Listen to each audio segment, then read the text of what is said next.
The waitress ran after the black SUV, heart pounding, voice shaking. "Sir! You dropped this." The man froze halfway into his car, because what she held in her hand wasn't just a wallet. It was everything that could destroy him. And what he did next would change her life forever. Before we go on, quick one, where are you watching from right now? Drop your city in the comments. And trust me, you need to stay till the end of this story, because what happens between them, nobody saw coming. Colorado. Cold morning, quiet street, expensive silence. Stepped out of his car like a man who owned more than just companies, he owned outcomes. Tailored suit, calm eyes, controlled movements. A CEO people feared, and competitors avoided. But that morning, something was off. Inside the restaurant, balanced 3 plates with ease, moving fast, focused, but invisible. That's how life treated her, invisible. Table 6, the manager snapped. Aurora nodded quickly. Coming. She moved like someone used to pressure, but not used to being noticed. Then the door opened, and the air shifted. Aurora didn't need to look twice. Money had a presence. Peter Brooks walked in, conversation slowed, eyes followed him. Even the manager straightened instantly. "Mr. Brooks, welcome." He gave a slight nod, no smile, table. One word, commanding. Aurora was assigned to him, of course she was. "Great," she whispered under her breath, no pressure. She walked up, steady and calm. "Good morning, sir, what can I get for you?" Peter looked up, paused, just for a second. Her voice, soft, controlled, real. Not fake like the others. Black coffee. "Anything else?" "No." She nodded. "Coming right up." But as she turned, Peter watched her. Something about her didn't match this place. Too calm, too grounded, too different. Minutes later, coffee served, silence returned. But not for long, because outside, everything was about to change. Peter stood, finished, and walked out. Aurora cleared the table. Routine, normal, forgettable. Until she noticed something, a phone, and a wallet, expensive. Carelessly left behind, her heart skipped. She looked around, no one noticed. She picked them up slowly, opened the wallet. Then froze, stacks of cards, private access IDs, codes. And inside the phone screen, still unlocked. Emails. Confidential files, names that shouldn't be seen. Aurora's breathing changed. "This is not normal money," she whispered. This was power, dangerous power. Her mind started racing. Return it. Or, take something small. No, don't. What if nobody knows? What if this is your chance? Rent, bills, life, hunger, everything flashed at once. Then she looked at the door. Peter's car was starting. Her chest tightened. Decision time. Now. Aurora ran, fast, almost slipping. Bursting through the door. "Sir." "Wait." Peter stopped, slowly turned, eyes sharp, dangerously sharp. She reached him breathless, holding it out. "Your wallet, and your phone." Silence. He didn't take it immediately. He studied her. Carefully, like a man trained to read lies. "You opened it." Not a quest, a statement. Aurora swallowed. "Yes." Silence deepened. "And?" he asked. Her grip tightened slightly. "I saw things I shouldn't see." A pause, tension, heavy. Then. "I didn't take anything." Peter took the wallet, opened it, checked everything, untouched. He checked the phone, still secure, still intact, still safe. For the first time, his expression shifted. Slightly. "Do you know what this is?" he asked quietly. Aurora shook her head. "No, sir." His eyes locked into hers. "This could ruin me." That landed hard. Aurora blinked. "I just wanted to return it." Another pause, longer this time. Because Peter Brooks wasn't just thinking about honesty. He was calculating risk, trust, value. You had access, he said slowly. Yes. You could have taken something, yes. You didn't. No. Then something unexpected happened. He smiled, just a little, rare, dangerous. Interesting. What's your name? Aurora. Aurora what? Collins. He nodded slowly, processing, storing, remembering. Then. Do you always make decisions like this? Aurora frowned slightly. I try to sleep well at night. That answer hit differently. Peter looked at her again. Longer, deeper. Not just seeing her now, but assessing her. Because in his world, loyalty like that was more valuable than money. Do you work here full-time? He asked. Yes. For how long? 3 years, and you're still here. She gave a small shrug. Life happens. He nodded, then reached into his wallet, pulled out cash. Aurora stepped back immediately. No, sir. He paused. You're refusing money. Yes. Why? Because I didn't return it for money. Silence again, but this time, it was different. Peter slowly put the money back, his gaze never leaving her. Interesting. Then he opened his car door, paused, looked back at her. Aurora Collins. Her heart skipped. You just did something most people in my world would fail. Then, and that makes you very valuable. Before she could respond, he entered his car, drove off, just like that. Aurora stood there, confused, still, processing. Valuable, she whispered. But what she didn't know was that Peter Brooks never used that word lightly. Because at that exact moment, he had already made a decision. And the next time they met, it wouldn't be as strangers. It would be as something far more dangerous. Because the man she just helped was about to pull her into a world she wasn't prepared for. The next time Aurora saw him, he wasn't alone. And what she overheard made her realize something about Peter Brooks that no one else dared to say out loud. It was a Friday evening, busy, loud. The kind of night where mistakes happen fast. Aurora moved between tables, focused as usual. Until the door opened again, and just like before. The air shifted, Peter Brooks, but this time he wasn't alone. Beside him stood a woman, tall, elegant, perfectly dressed. Confidence dripping from every step, the kind of woman who didn't look around. Because she expected the room to adjust to her. Aurora noticed immediately, not because of jealousy, but because of the way the woman spoke, loud, sharp, demanding. Is this the place? The woman said, scanning the restaurant with visible disappointment. Peter remained calm. It's quiet. I said I wanted somewhere exclusive. It is. She scoffed. This doesn't look exclusive.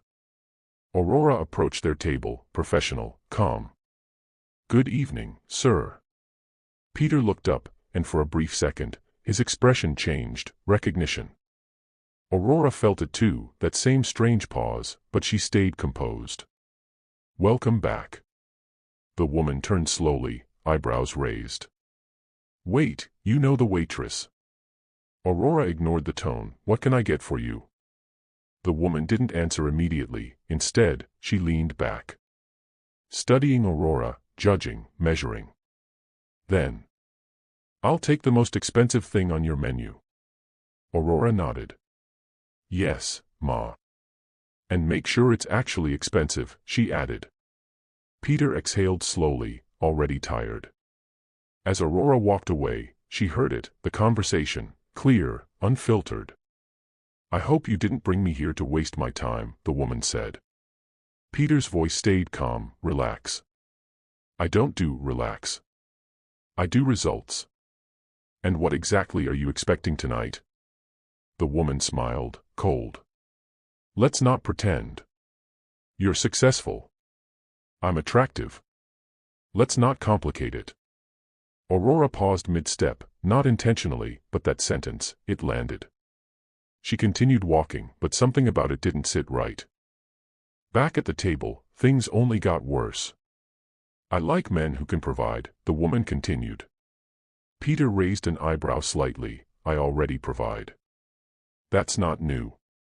Yes, but I want luxury, she said, leaning closer. Trips. Gifts. Lifestyle.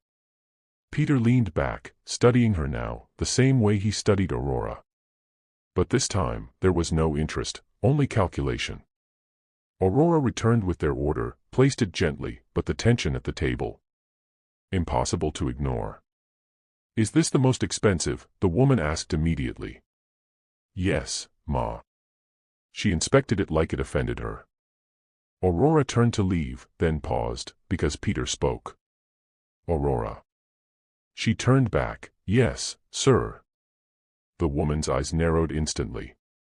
Peter looked at Aurora for a moment longer than necessary. How long is your shift tonight? Aurora blinked slightly, until closing. He nodded. All right. That was all, but it wasn't nothing. The woman noticed. Of course she did. The moment Aurora left. What was that? She asked sharply. What? You and the waitress. Peter didn't react. She returned something I lost. The woman leaned forward. And now you're, what? Rewarding her with attention. Peter's tone dropped slightly, dangerously calm. She showed character. The woman laughed. Character doesn't pay bills. Silence, heavy. Peter looked at her, and in that moment, something shifted. You're right, he said quietly. The woman smirked. Exactly. But character decides who I trust. Her smile faded slightly. And I don't trust people who talk about money more than value. That landed hard.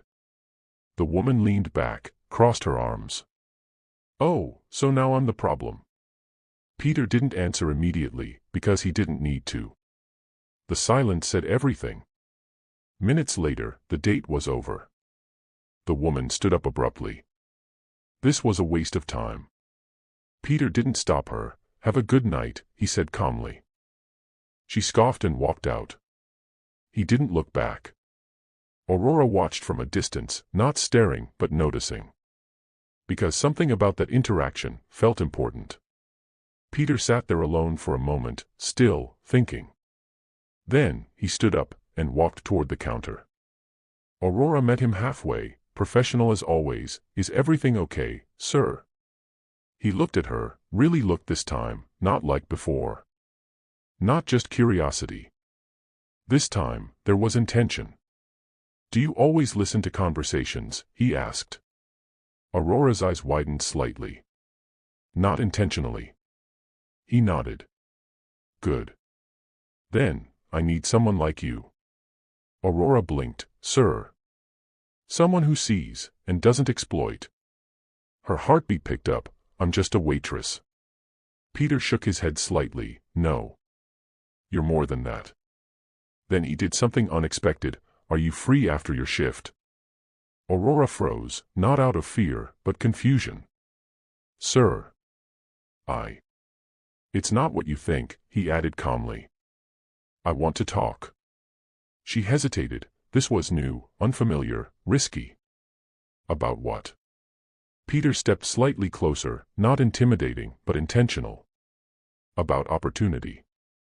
That word again, Aurora swallowed. Opportunity, for what? He held her gaze, steady, unshaken. For a different life. Because in that moment, Aurora realized something. This wasn't just a conversation, this was a turning point. And whatever decision she made next would either keep her where she was, or pull her into a world she didn't understand. Peter reached into his pocket, pulled out a card, placed it gently on the counter. My driver will wait outside at closing. Aurora stared at the card, then back at him. And if I don't come, she asked quietly. Peter gave a small, knowing smile. Then I misjudged you. And just like that, he turned, and walked away. Leaving behind silence, tension, and a decision. That would change everything. Aurora looked at the card again. her hands slightly shaking. Different life, she whispered. But what she didn't know was that stepping into Peter Brook's world came with a price. And not everyone who enters it comes out the same. Aurora didn't go home that night. She stood outside the restaurant, staring at the black car waiting for her, engine running, door slightly open. Like a decision already made. Her heart was racing. Different life, she whispered again. Then she looked back at the restaurant. Same place, same routine, same struggle. Then forward again, opportunity, unknown, dangerous. Aurora took a deep breath and stepped into the car. The door shut, soft, final. And just like that, her old life began to fade. The drive was silent, too silent. Aurora sat upright, hands folded, eyes scanning everything. Luxury, clean, controlled. This is not normal, she whispered to herself. Minutes later, they arrived.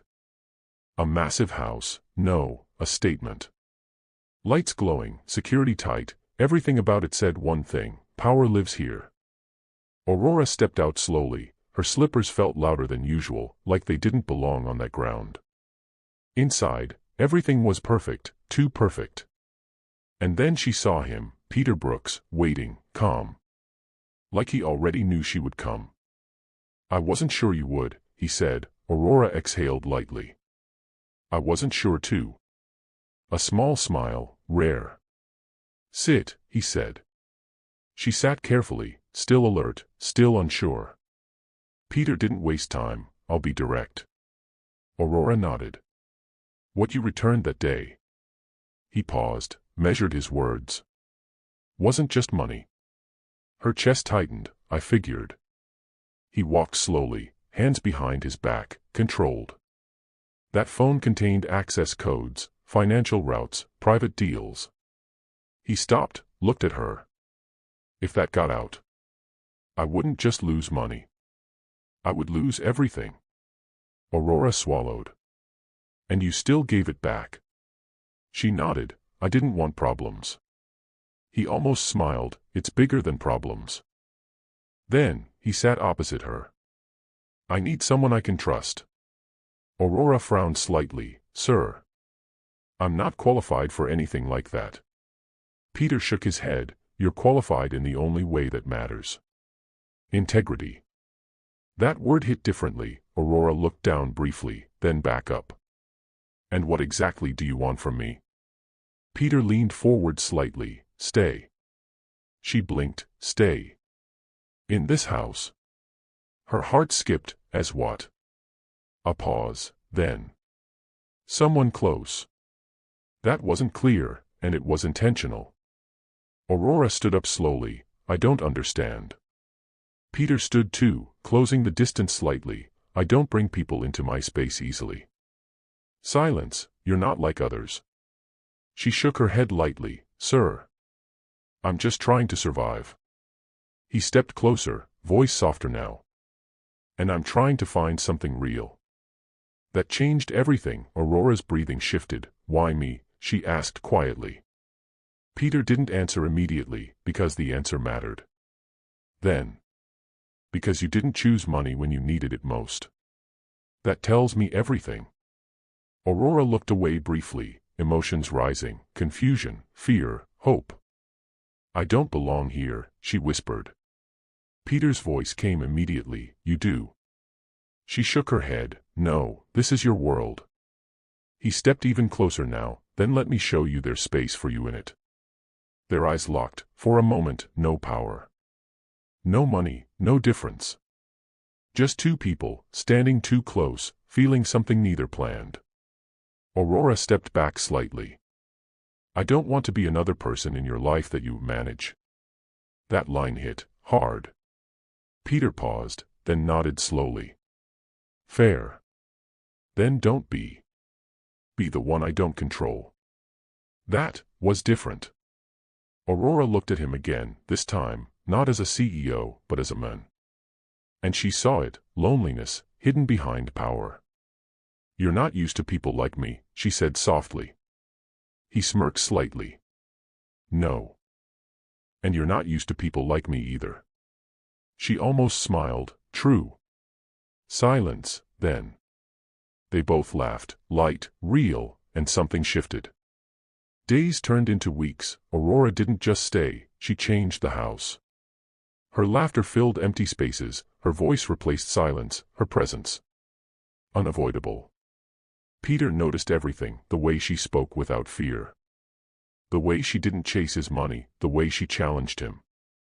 And slowly, dangerously, he started needing her there. But then came the moment that almost destroyed everything. One evening, Aurora overheard something, two staff talking quietly. They said Mr. Brooks had a security breach last month. And the only new person around that time was her. Aurora froze. Her. Aurora stepped back slowly, heart racing. They think she might have seen something. And if anything leaks. She didn't wait to hear the rest. That night, she packed her bag, same way she came. Quiet, simple. Peter walked into the living room and saw her. Bag in hand. Where are you going? Aurora didn't turn immediately. I don't want to be a risk to you. What are you talking about? She faced him. I slightly wet. I heard them. There was a pause. They think I could destroy you. Peter's expression changed instantly, cold, focused. Do you believe that? She shook her head. No. Then why are you leaving? Her voice dropped. Because I care. That landed deeper than anything before. Silence filled the room. Peter walked closer, slow, certain. Look at me. She did. You didn't destroy me when you had the chance. You saved me. Her lips trembled slightly. And I'm not losing you because of what people think. Then, he stepped even closer. No more running. Aurora's heart was racing now. This, whatever this is. He took a breath. I'm not letting it go. She whispered. Peter. And that was it. No more titles, no more distance, just him. I don't care where you came from, he said softly. I care about where we're going. Tears slipped down her face. You're dangerous, she whispered. He smiled faintly. So are you. Then. He pulled her gently closer. And this time, she didn't step back, because she finally understood something. That moment in the parking lot. It wasn't luck, it was the beginning of everything. Months later, their story became something no one expected, not just love, but partnership, trust, power. Aurora didn't just change her life, she changed his. Because sometimes, the most powerful people in the world are the ones who choose honesty when no one is watching. And sometimes, all it takes is one decision to change everything. If this story touched you even a little, hit subscribe right now and join this family. And tell me in the comments, would you have returned that wallet or kept it?